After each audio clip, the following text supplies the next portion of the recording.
बिस्मिल्लाहिर्रहमानिर्रहीम। अस्सलाम वालेकुम नाज़रीन, मैं अब्दुर्रहमान ख़ान और आपको AR ख़ान ऑफिशियल के प्लेटफॉर्म से खुशामदीद कहता हूँ। नाज़रीन, सऊदी अरब और अमरीका के दरमियान एक जोहरी माहिदा तय पा गया है।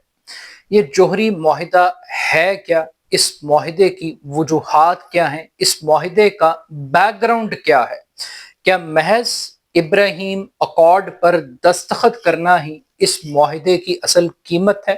इस माहिदे का क्रेडिट क्या ईरान को जाता है? क्या मुस्तकबिल में सऊदी अरब भी एक एटमी ताकत होगा, एक ऐसा मुल्क होगा जिसके पास न्यूक्लियर असासे होंगे? आज के इस वीलॉग में हम सऊदी अरब और अमरीका के दरमियान होने वाले जोहरी माहिदे पर बात करेंगे, उसके इम्पैक्ट को डिस्कस करेंगे।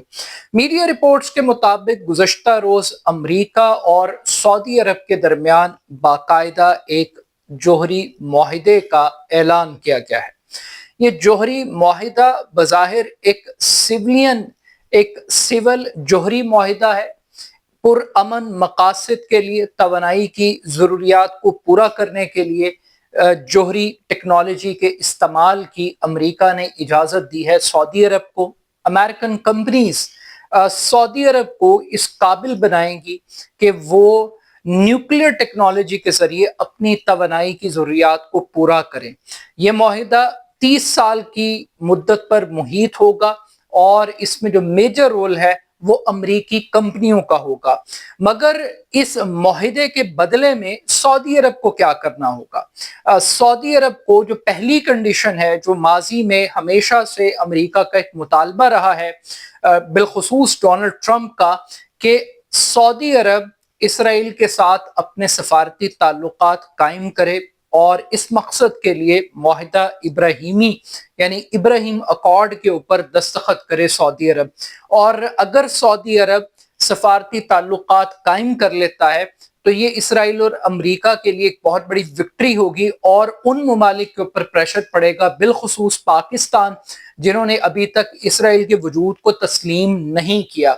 मगर यहाँ पर जो जोहरी माहिदा है उसको पब्लिक नहीं किया गया, सिर्फ इतनी अनाउंसमेंट की गई है कि अमरीका और सऊदी अरब के दरमियान ये तय पा गया है कि एक सिविल जोहरी माहिदे के ऊपर दस्तखत कर लिए गए हैं, एक अंडरस्टैंडिंग डेवलप हो गई है।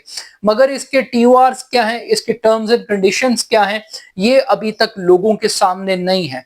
अलबत्ता इस माहिदे को इब्राहीम अकॉर्ड के साथ मशरूत किया जा रहा है। ये कहा जा रहा है कि अगर सऊदी अरब इब्राहीम माहिदे पर दस्तखत करेगा तो ये माहिदा एग्जीक्यूट होगा। मगर सबसे पहले इस माहिदे की बात कर लेते हैं। इस माहिदे के हवाले से अमरीकी सदर ये कह रहे हैं कि अमरीका ने कभी भी सिविलियन मकासद के लिए जो न्यूक्लियर टेक्नोलॉजी है उसके इस्तेमाल पर कभी इख्तलाफ नहीं किया और वो चाहते हैं कि ईरान हो, मुत्तहिदा अरब अमारात हो या माजी के अंदर जितने भी दीगर मुल्क हैं, अगर वो पुरअमन मकासद के लिए न्यूक्लियर टेक्नोलॉजी को इस्तेमाल करना चाहते हैं तो अमरीका उनकी हिमायत करता है। मगर अमरीका एटमी हथियारों की मुखालफत करेगा कि अगर हथियार बनाने के लिए इस टेक्नोलॉजी को इस्तेमाल किया जाए। लेकिन नाक़दीन ये कह रहे हैं कि अमरीका ने सऊदी अरब के लिए एक दरवाज़ा खोल दिया है कि वो भी एटमी ताकत बने, वो भी न्यूक्लियर क्लब के अंदर शमूलियत इख्तियार करे। उसकी दो बड़ी बुनियादी वजूहात नाक़दीन बता रहे हैं। पहली वजह यह है कि जो स्क्रूटनी का प्रोसेस है, जो निगरानी का प्रोसेस है, उसको इंतहाई कमज़ोर रखा गया है, जिसका मतलब ये है कि सऊदी अरब यूरेनियम की अफसुर्दगी अपनी सरजमीन पर कर सकता है। और दूसरा वो ये कह रहे हैं कि बज़ाहिर इब्तदाई तौर पर तो नहीं, लेकिन मुस्तकबिल के अंदर सऊदी अरब के पास चूंकि यूरेनियम को अफसुर्दा करने का पूरा प्रोसेस ऑन ग्राउंड मौजूद होगा, तो इस बुनियाद पर मुस्तकबिल में सऊदी अरब भी एक न्यूक्लियर बॉम्ब तैयार कर सकता है, न्यूक्लियर मिसाइल्स तैयार कर सकता है, न्यूक्लियर टेक्नोलॉजी को वेपन के तौर पर इस्तेमाल कर सकता है। अब ये वो चीजें हैं, ये सब कुछ एक ऐसे वक्त पर हो रहा है जब अमेरिका को इतराज है कि ईरान न्यूक्लियर प्रोग्राम क्यों शुरू कर रहा है? अमेरिका को इतराज है ईरान के न्यूक्लियर प्रोग्राम को। अमेरिका समझता है कि ये उसकी सालमियत के लिए, इसराइल की सालमियत के लिए और खत्ते की स्टेबिलिटी के लिए एक बहुत बड़ा थ्रेट तस्वुर करता है। अगरचे ईरान भी ये वजाहत कर रहा है बार बार सऊदी अरब की तरह, जिस तरह सऊदी अरब के बारे में अमेरिका को गुमान है कि वो तवानाई की ज़रूरियात के लिए इस टेक्नोलॉजी को इस्तेमाल कर रहे हैं, मगर इस लॉजिक को ईरान के पर्सपेक्टिव से अमेरिका और इसराइल दोनों कबूल करने के लिए तैयार दिखाई नहीं देते। तो मतलब ये हुआ कि सऊदी अरब के लिए अमेरिका का न्यूक्लियर टेक्नोलॉजी का जोहरी मुआहदे का पैमाना मुख्तलिफ है और ईरान के लिए उनका पैमाना मुख्तलिफ है। तो ये आपको एक तजाद दिखाई देता है। लेकिन ये अब इसका एनालिसिस कर लेते हैं कि इसके पीछे वजूहात क्या हैं। सबसे पहली वजूहात के अंदर अगर बात कर ली जाए तो इस मुआहदे का जो क्रेडिट है वो ईरान को जाता है। ईरान ने ऐसे हालात पैदा कर दिए हैं, ईरान ने अमेरिका और इसराइल की सोच को इतना बदल दिया है कि अब अमेरिका ये समझता है कि बैलेंस ऑफ पावर की खातिर ईरान के मुकाबले के अंदर मुस्लिम वर्ल्ड से एक ऐसी ताकत और कुव्वत दरकार है जो ईरान के पैरेलल मुकाबला कर सके, और सऊदी अरब से बेहतर ऑप्शन हो नहीं सकते। एक तवील अरसे तक वेस्ट ने सऊदी अरब को और ईरान को लड़ाया है, सुन्नी ब्लॉक और शिया ब्लॉक के अंदर मुस्लिम वर्ल्ड को तकसीम करके रखा है। बड़ी मेहनत से, चीन की कोशिशों से सऊदी अरब और ईरान के दरमियान एक सालिसी हुई, एक सुलह हुई। एक तवील वक्फे के बाद दोनों मुल्कों के ताल्लुकात बेहतर हुए, मगर इस जंग में अमेरिका को ये बात समझ में आ गई है कि अब ईरान अपना न्यूक्लियर प्रोग्राम हर कीमत पर कंटिन्यू करेगा। दुनिया की कोई ताकत, कोई कुव्वत, चाहे वो इसराइल है चाहे वो अमेरिका है, वो ईरान को अब एटमी ताकत बनने से नहीं रोक सकते। तो जब वो रोक नहीं सकते तो उसके मुकाबले में एक नई न्यूक्लियर पावर को क्रिएट करना, इस नीयत और इस मकसद के साथ कि ईरान को हमने काउंटर करना है, केटर करना है, तो इस मकसद के लिए सऊदी अरब का एटमी टेक्नोलॉजी हासिल करना, एक न्यूक्लियर पावर बनना अब वक्त की जरूरत है। बज़ाहिर वो पूरी दुनिया को यही बता रहे हैं कि वो सिविलियन मकासद के लिए इस टेक्नोलॉजी को इस्तेमाल कर रहे हैं, लेकिन जो असल टारगेट और असल हदफ है वो सऊदी अरब को ईरान के मुकाबले में एक एटमी ताकत, एक एटमी कुव्वत बनाना है। अब सऊदी अरब को भी मशकूर होना चाहिए कि वो ईरान की बदौलत, ईरान के खौफ और थ्रेट की बदौलत सऊदी अरब का वो मुतालबा अमेरिका ने तस्लीम कर लिया जिसके पीछे काफी अरसे से ट्रक की बत्ती के पीछे लगाया हुआ था।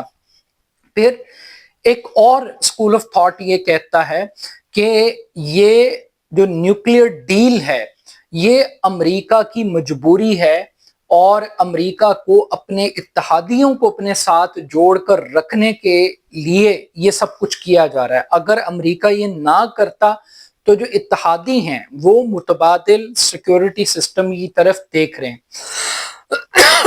सॉरी, मुतबादल सिक्योरिटी सिस्टम क्या है और क्यों देख रहे हैं?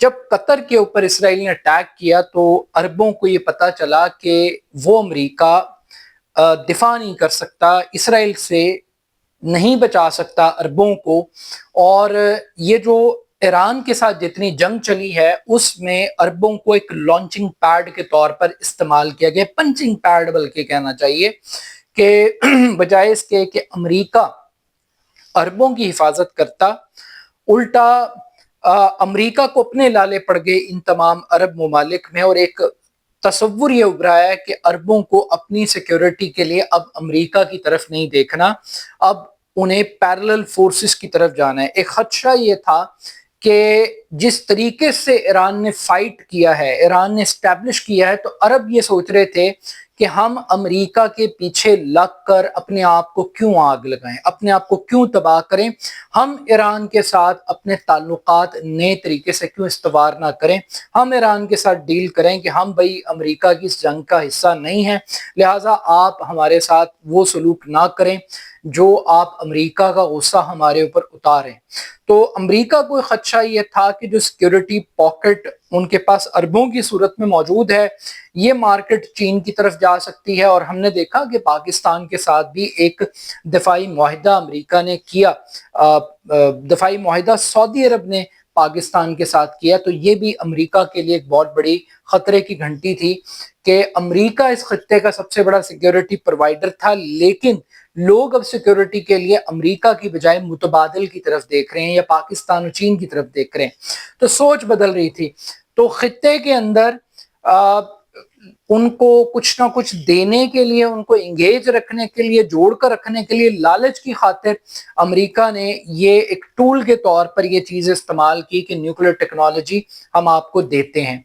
मगर इस पूरे प्रोसेस में अरबों को जहां पर ये एक न्यूक्लियर टेक्नोलॉजी दी जा रही है, वहीं पर जो सबसे बड़ा मुद्दा है वो गजा के साथ जुड़ा हुआ है, वो आज़ाद फलस्तीनी रियासत के तस्वुर के साथ जुड़ा हुआ है। अब यहाँ पर ये देख रहे हैं कि माजी के अंदर सऊदी अरब का एक स्टैंड था कि हम इसराइल को उस वक्त तक तस्लीम नहीं करेंगे जब तक कि एक आज़ाद फलस्तीनी रियासत का क़याम अमल में नहीं आता। अब सवाल ये पैदा होता है कि क्या सऊदी अरब अपने उस मौक़िफ़ को तब्दील कर देगा एक जोहरी मुआहिदे की खातिर और इसराइल के साथ सफारती ताल्लुकात कायम कर लेगा। और फर्ज कर लीजिए कि अगर सऊदी अरब इब्राहिम अकॉर्ड पर दस्तखत नहीं करता तो फिर अमरीकी सदर डोनाल्ड ट्रंप की पोजीशन क्या होगी, क्या वो इस मुआहिदे को कंटिन्यू करेंगे, क्या इसराइल इस चीज को एक्सेप्ट करेगा। तो ये बड़े मल्टीपल क्वेश्चंस हैं। और अगर फलस्तीनी रियासत से सऊदी अरब दस्तबरदार होता है तो उसकी मुस्लिम वर्ल्ड के अंदर जो साख है उसके ऊपर एक बड़ा सवाल उठेगा। मगर यहाँ पर एक और भी चीज है और वो है पाकिस्तान। पाकिस्तान अचानक सऊदी अरब के साथ बहुत फ्रंट फुट पर आकर खड़ा हो गया है और हूसी बागियों को थ्रेट कर रहा है कि अगर आपने सऊदी अरब पर अटैक किया, उसकी नाकाबंदी की, तो पाकिस्तान इसका रिस्पॉन्सिव जवाब देगा। अचानक पाकिस्तान को सऊदी अरब का बहुत ज्यादा, वैसे तो हमेशा से ही पाकिस्तान सऊदी अरब के साथ रहा है, लेकिन माजी में जब हूसियों का और सऊदियों का कॉन्फ्लिक्ट था तो पाकिस्तान अपनी फौज नहीं भेजी थी। ये फर्स्ट टाइम है कि पाकिस्तान हूसियों को डायरेक्ट कह रहा है कि अगर आपने सऊदी अरब की तरफ देखा तो आपकी ऐसी की तैसी। इसकी वजह यह है कि हम अमेरिका नवाज हैं। अब अमेरिका अगर सऊदी अरब को कुछ देने लगा है तो पाकिस्तान सऊदी अरब के पल्लू के साथ जुड़ गया। पाकिस्तान भी कुछ कीमत चाहता है। पाकिस्तान भी अब ईरान के खिलाफ एक इंप्रेशन मिल रहा है कि शायद गवर्नमेंट की पॉलिसी बदल रही है, हम सालिस से फ्रीक बनने के लिए जा रहे हैं। और पाकिस्तान ने भी कोई तकरीबन 10 अरब डॉलर की फाइनेंसिंग डिमांड कर ली है अमेरिका से। पता नहीं कितने अरब डॉलर पाकिस्तान को मिलते हैं या नहीं मिलते, लेकिन एक तब्दीली है। और तब्दीली का दूसरा इंडिकेटर ये है कि माजी में कतर और पाकिस्तान ये जाते थे तजवीज़ लेकर, ये जाते थे डिप्लोमेटिक एंगेजमेंट्स के लिए, लेकिन अब हम देख रहे हैं कि इराकी प्राइम मिनिस्टर गए हैं ईरान के अंदर तजवीज़ लेकर और उनसे रिक्वेस्ट कर रहे हैं कि भाई आप मुज़ाकरात के लिए आ जाएं, टेबल टॉक के लिए आ जाएं। तो इराक जैसे मुल्क का एक सालिस के तौर पर या पैगाम रसा के तौर पर जाना इस बात का सबूत है कि अब पाकिस्तान और कतर उस पोजीशन या उस विकेट पे नहीं है जिस विकेट के ऊपर एक सालिस को होना चाहिए। तो यहाँ पर भी मिजाज और सोच बदल रही है। बहरहाल ये पावर डायनेमिक्स हैं, ये बदलती रहती हैं। मशरिक वस्ता की सियासत के ऊपर इसका क्या इम्पैक्ट क्रिएट होगा ये तो आने वाले दिनों में ही पता लगेगा। लेकिन एक चीज जरूर वाजे हो रही है कि एक नई सफबंदी हो रही है और अमेरिका अरब वर्ल्ड को, वो तमाम लोग जो इस पूरी जंग के अंदर न्यूट्रल थे या इस जंग के अंदर अपने आप को सालिस के तौर पर पेंट कर रहे थे, अब अमेरिका ये चाह रहा है कि वो सालिसी न्यूट्रलिटी खत्म होकर एक वाजे लकीर हो जाए कि ईरान की तरफ कौन है और अमेरिका की तरफ कौन है। और मुझे लग रहा है कि पाकिस्तान और सऊदी अरब अब अमेरिका की गोद में बैठने के लिए तैयार है। अपना फीडबैक मुझे ज़रूर दीजिएगा। मेरे YouTube channel AR Khan official को ज़रूर सब्सक्राइब कीजिएगा। बहुत शुक्रिया। अल्लाह हाफिज़।